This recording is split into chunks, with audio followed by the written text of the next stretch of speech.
Like a taser, an electric eel can generate enough current to stun its prey.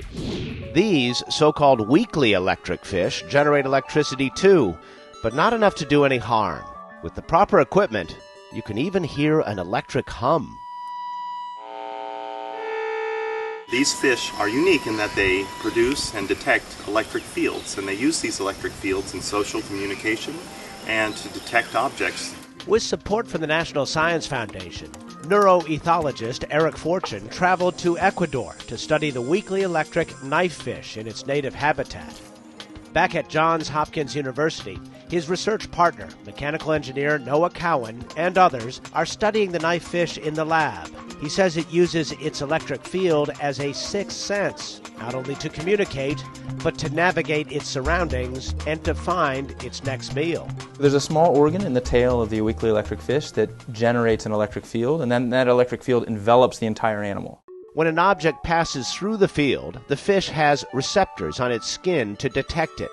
There's little voltage sensors all over the surface of the skin, and as an object comes by, the voltage changes and it says, aha, lunch. Or it says, I'm going to be lunch, and it runs away.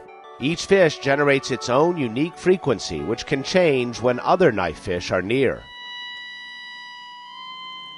When the two fish come by, their two pitches begin to interact much like two singers' pitches would interact. And what we've done is really began to explore how multiple fish, more than two, interact. The fish will swim both forwards and backwards using his ribbon fin. And when the lights go out and it's hard for the fish to see, they seem to lean even more on their electrosense to navigate. When the lights are on, you move the tube and they're just tracking along like this. When you turn off the lights, they start sort of almost like they're feeling around with their electrosense. They start moving around back and forth.